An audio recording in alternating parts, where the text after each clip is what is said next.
señores, con nosotros está el senador José del Castillo Sabiñón. Amigo mío, ese senador. Del Castillo Sabiñón, que el padre siempre nos pide que aclaremos eso, que no es José del Castillo, que él dice que aquí hay un José del Castillo que... Es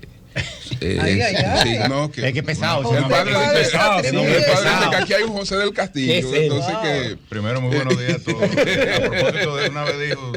Entre tú y Manolito van a provocar que me asesinen los gremios choferiles y qué sé yo, porque yo di una declaración y no dije que era del Castillo Sabiñón, sino José del Castillo. ¿Crees que soy yo? José, miembro del Comité Político del Partido de la Liberación Dominicana, senador. Bueno, no sé, vamos a empezar. ¿Qué pasó en Barahona este fin de semana? Si en Barahona hubo este proceso de renovación, cómo se llevó a cabo, y no sé si está como enlace en Barahona justamente o estás en otra provincia. No, el enlace de Barahona y Pedernales es el profesor Radamés Camacho. A mí me tocó y me ha tocado tradicionalmente, digamos, en todo este proceso de la implementación de la línea organizativa y electoral del partido, enlazar las provincias de Bauruco e Independencia.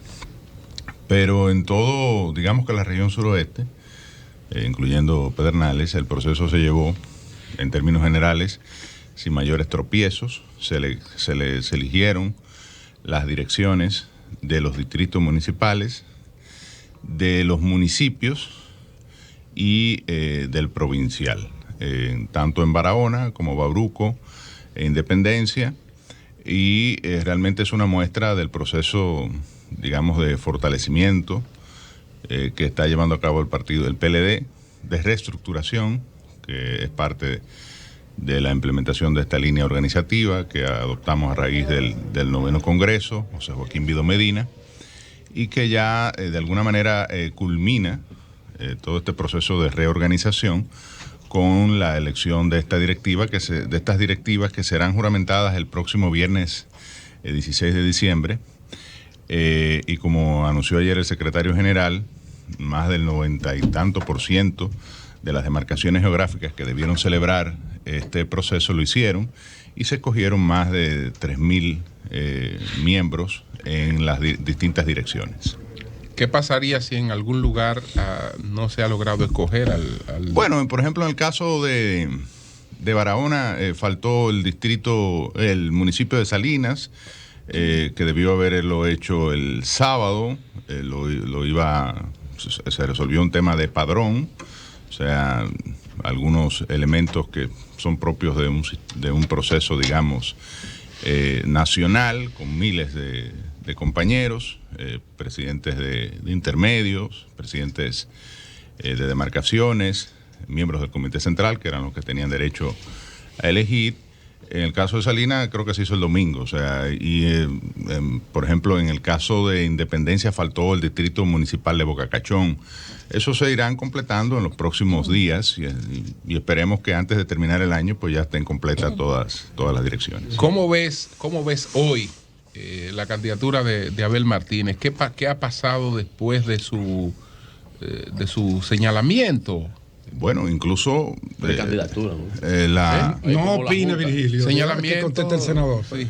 No opine. Precandidatura. No opines.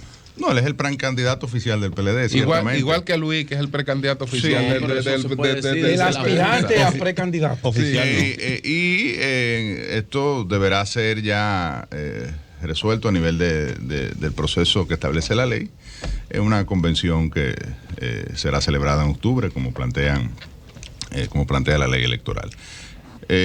Sin embargo, no, lo que ha habido, Julio, incluso la propia encuesta que aquí se hace regularmente, lo apuntó, un proceso de reposicionamiento del partido en términos de su candidatura, lo que era lógico porque antes teníamos 5 aspirantes, 6, bueno, 5 terminaron, pero sobre todo 3 que tenían, digamos que, las mayores posibilidades, y ahora el partido se aglutina en uno solo. Eso evidentemente genera un reposicionamiento del mercado electoral, y hoy en día Abel Martínez encabeza la opción de oposición a virtual candidatura también del presidente Abinader a la reelección. Yo pienso que esto va a permitir que nosotros desarrollemos ya, y era el objetivo de escoger temprano, una labor de convencimiento, digamos, de socialización de lo que sería una plataforma de gobierno y de explicarle al país por qué el Partido de la Liberación Dominicana, que yo pienso que ya gran parte del electorado ha empezado a comparar las gestiones de gobierno en términos de realizaciones, por qué el PLD es la opción de retorno al poder a los fines de continuar la obra de gobierno que hemos venido desarrollando. Virgilio. Sí, senador. Usted citaba algunos casos de los temas que han pasado con respecto a la elección de mandos medios del Partido de la Liberación Dominicana. Algunos casos, más de un 40% sin resolver. Municipios grandes, como el municipio de Santiago, con problemas serios en su estructura. Aún no se han podido elegir ni poner de acuerdo las estructuras que tienen que ver con el Distrito Nacional. Ayer hablábamos de un tema de la circunscripción 2, hay un tema más amplio también en la provincia de Santo Domingo, en el caso de Santo Domingo Este. En fin, hay una serie de situaciones, dadas que dicen que los listados están siendo puestos en mayoría mecánica a través de un sector del partido. Usted citó los casos del sur, en los casos a nivel nacional, y usted es miembro del comité político, más o menos. ¿Cómo va eso? De ayer para acá. Yo seguirán resolviendo lo que estén pendientes. Lo importante es que el partido, a mí me parece que si tú vas a un examen y saca 93, 94, es decir, resuelve el 94% de las direcciones en 3 niveles, distrito, municipio y provincia, yo creo que el partido puede calificar de exitoso el proceso. Habrán casos, como siempre, donde por una razón u otra no se pudo celebrar el proceso, se atenderán, se están atendiendo. Hubo temas de los padrones, presidentes intermedios que no aparecieron, cosas que se irán resolviendo en estos días, y yo estoy seguro, como decía ahorita, que antes de finalizar el año nosotros estaremos definiendo las direcciones en el 100% de las demarcaciones geográficas. Senador, ¿qué ha hecho el Senado luego de que usted presentara y se aprobara la resolución para crear una comisión que iba a investigar la denuncia de supuesto trabajo forzoso en el país, luego de la medida que tomó Estados Unidos contra el Central Romana, que usted ha dicho que no es contra una empresa, que es contra el país? Definitivamente contra el país. Resulta que esa empresa es el mayor empleador del país, empezando por ahí. Emplea alrededor de 20,000 personas, entre extranjeros, que lo emplea temporalmente o de manera permanente, y dominicanos. Pero además suple el 60% de la cuota azucarera hacia los Estados Unidos, que es de poco más de 200,000 toneladas al año, es decir, 186,000 toneladas más 24,000 que se adicionan tradicionalmente. El primer riesgo es perder la cuota azucarera.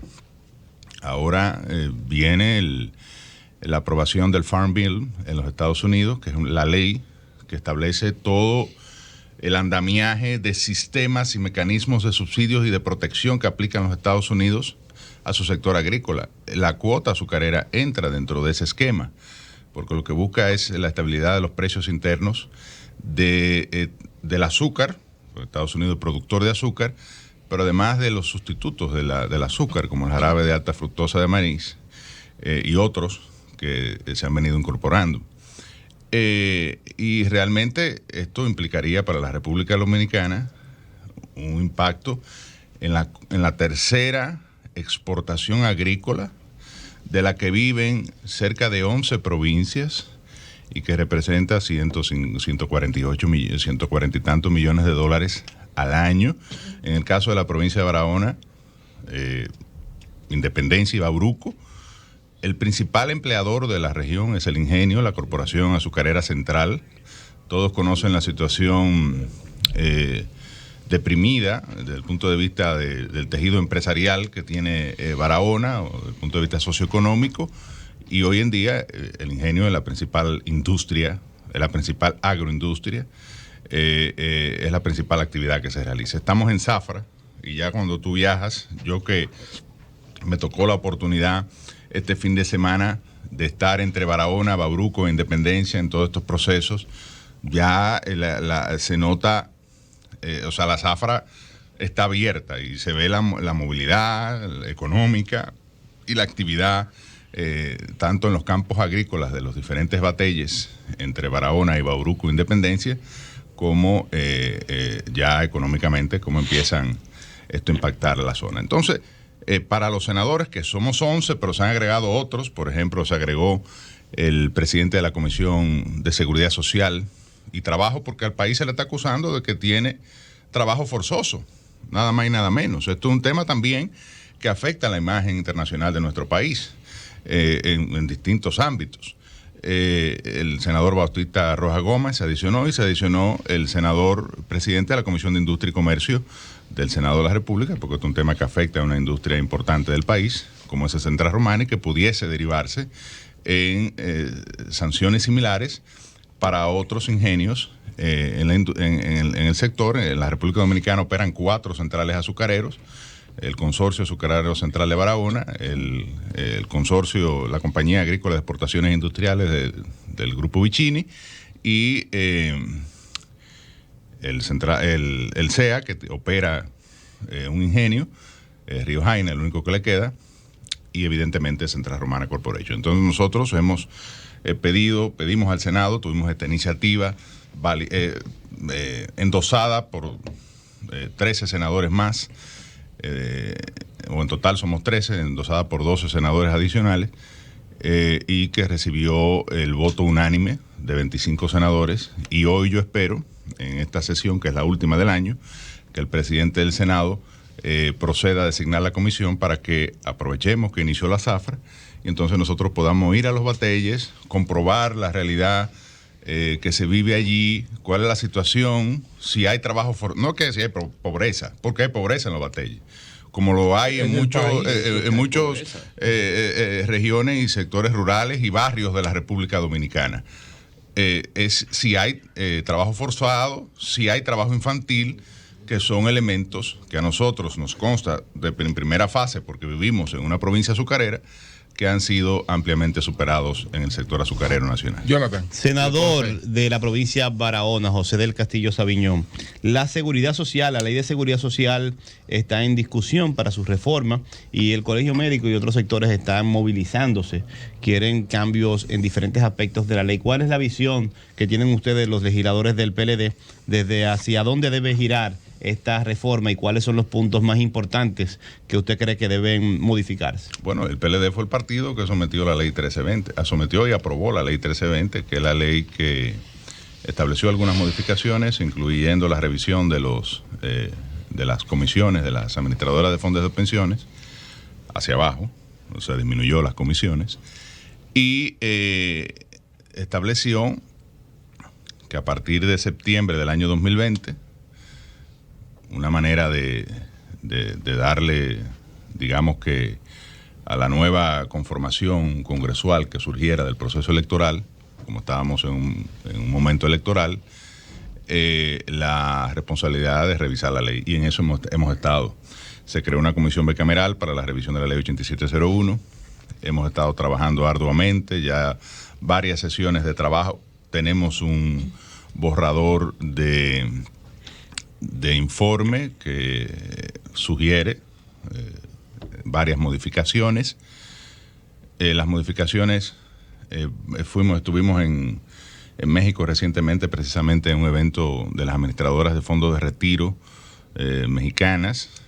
México, como ustedes saben, fue de los propulsores, digamos que de los primeros países de América, incluso del mundo, con la Constitución de Querétaro, que estableció derechos económicos y sociales, fruto de la Revolución Mexicana, que fue una revolución que tuvo un contenido social muy fuerte y establecieron una carta de derechos económicos y sociales. Que no se lo han podido garantizar a nadie. Porque... Bueno, sí, pero tienen en Ciudad México. Sí, claro. No han podido garantizar a nadie. Pero hicieron una reforma en el año 2020 que incrementó, por ejemplo, la tasa de reposición de las pensiones de cerca de un 40%, que era lo que recibía un mexicano promedio, a 70%, incrementando los aportes del sector empleador y permitiendo una serie de mecanismos también que permiten los aportes voluntarios. Por ejemplo, eso es un tema que hay que resolver aquí. Aquí, después de 360 cotizaciones, es decir, 30 años de trabajo y 60 años de edad, usted podrá tener una pensión que en promedio se estima, porque aquí hay mucha intermitencia laboral, que será entre un 25 y un 30% de su salario. Del último. Sí, pero si usted logra cotizar durante todo el tiempo, nunca pierde su trabajo y entonces podrá tener cerca del 45%. Entonces eso hay que resolverlo. No es volver al sistema de reparto, yo no estoy de acuerdo con eso. Es decir, eso demostró, colapsó, en toda parte del mundo está en crisis, en Europa está en crisis, en Estados Unidos también está en crisis el sistema de welfare, porque la sociedad ha cambiado. Es decir, resulta que la gente se casa a mayor edad, tiene hijos más viejos y la población laboral no soporta el costo de mantener a una serie de personas que en edad de retiro. Y al final de cuentas, el Estado te lo saca con impuestos. Es decir, lo ideal es estructurar un sistema que funcione, que permita las aportaciones suficientes para que haya una pensión digna. Igual, el tema de salud requiere una reforma legal, pero hay muchos temas que el Consejo Nacional de Seguridad Social puede resolver. El Consejo Nacional de Seguridad Social puede resolver los pagos a los médicos, la eliminación de los copagos, puede mejorar la cobertura del... Con la actual gobernanza, con el actual sistema de gobernanza. Bueno, eso es una cosa que la ley prevé modificar, pero el gobierno realmente tiene, yo creo que las herramientas, aún en minoría, para poder impulsar importantes cambios en el tema de salud en el sector. Bueno, primero, José del Castillo es uno de los senadores con mayor formación que tiene ese Congreso.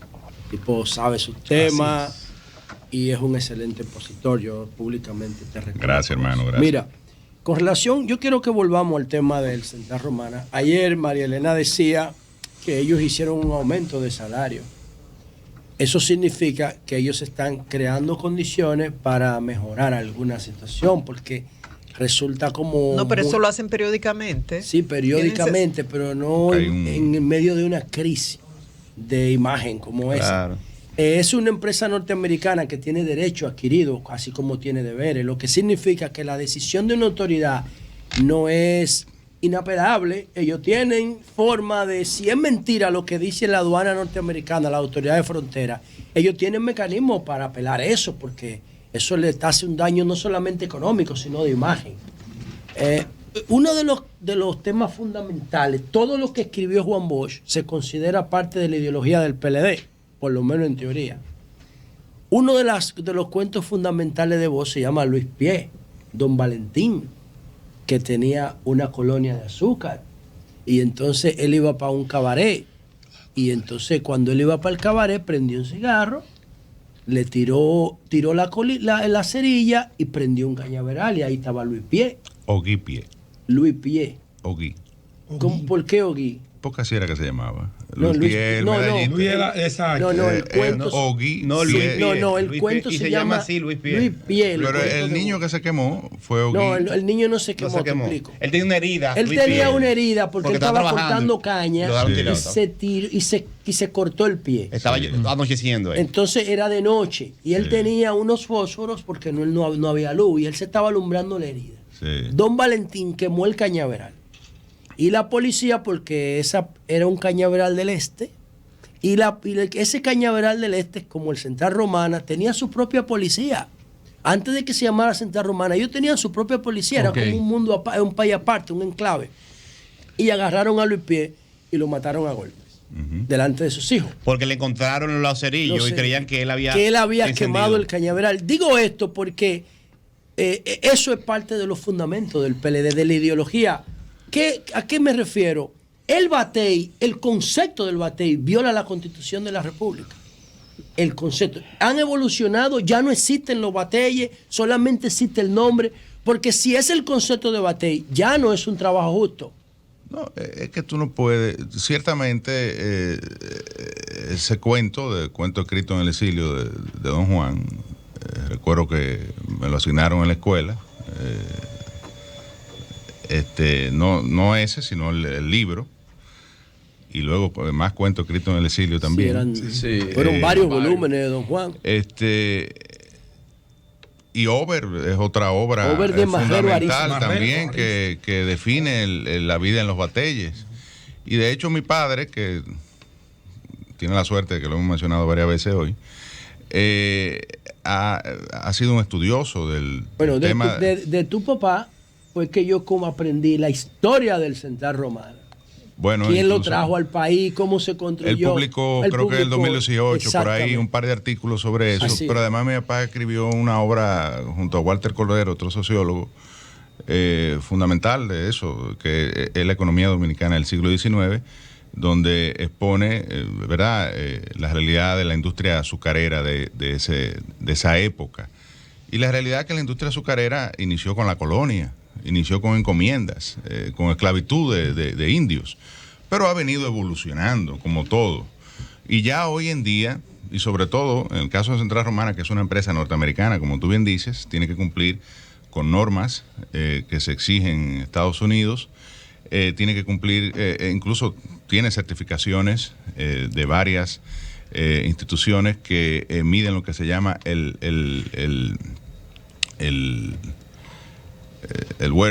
World Trade, es decir, que no haya.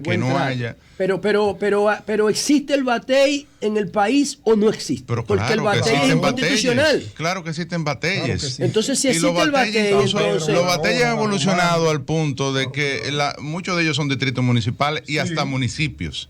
En el caso de Barahona, Ramón Santana, pero el caso de Barahona, nosotros no estamos hablando. Yo estoy hablando del Batey, del enclave, del Batey, donde el trabajador no tiene las condiciones mínimas que dice la Constitución que debe tener. Que no tiene drenaje pluvial, que no tiene sanitario, que no tiene agua potable, que no tiene dispensario médico. Oye, José, por eso creamos esta comisión. Ahora, ¿cuál es la realidad ahora en los batalles? Bueno, los batalles primero se han integrado a zonas urbanas. Claro, hay batalles apartados, que donde las empresas, y en el caso de Central Romana me consta porque lo he visto, suplen de vivienda a los trabajadores. Son viviendas con las condiciones evidentes esenciales. Y estos batalles ya... ¿Tú crees que nosotros podemos hacer un programa en medio de ese batey? Claro, o una cámara de YouTube. Ojalá ustedes se comprometan a acompañar a la comisión a esa visita. Vamos a ir a un batey del Central Romana, a ver si es verdad que ellos respetan los derechos humanos. ¿Tú lo harías, Mariana? Sí, claro que sí, con muchísimo gusto. La idea es que este expediente que se ha venido formando y que tiene múltiples razones, una de ellas es la situación geopolítica con Haití, el hecho de que se quiera acusar a la República Dominicana y se quiere plantear que la República Dominicana es racista, que maltrata a los haitianos. Hay una realidad, el gobierno ha fallado en no resolver el tema de la documentación de los trabajadores temporeros, que la ley establece una clasificación de trabajador temporero que documentado, y el hecho de tener un documento le permite movilidad a ese trabajador, o sea, le retira el temor de que pueda ser montado en la camiona, ¿verdad? Sí. Le permite también seguridad social. Eso el gobierno tiene que resolverlo. Es parte de este expediente. Hay intereses, por ejemplo, Brasil y Australia están haciendo lobby en Washington para que la cuota azucarera dominicana le sea asignado a ellos. Hay intereses de los productores de dulces o de productos que utilizan azúcar en Estados Unidos, que quieren eliminar el sistema de cuotas para acceder al mercado mundial porque les sale más barato la materia prima. Esto inició con una denuncia de congresistas norteamericanos que vinieron a la República Dominicana, visitaron los batalles, demócratas. Ahora el Congreso va a ser republicano a partir de enero.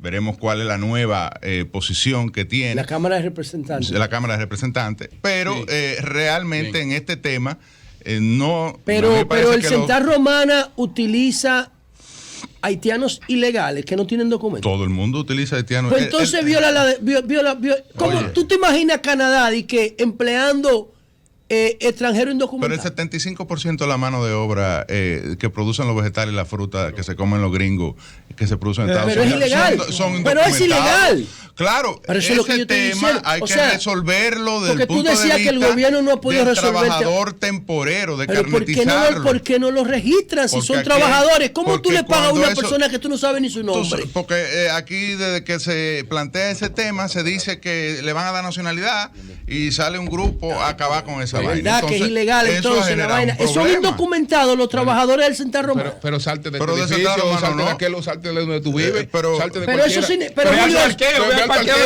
o ve a donde quiera. Pues entonces tienes razón, son ilegales.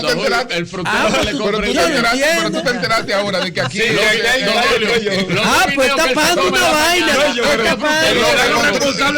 Lo que construyen los apartamentos, lo que está en el parqueo de tu casa. Yo no estoy hablando de eso, yo estoy hablando. El 90% de la mano de obra agrícola en todo el sector es indocumentada. Pero si es indocumentada, la relación es informal. Pero la más fácil. ¿Cómo tú le pagas a un indocumentado? ¿Cómo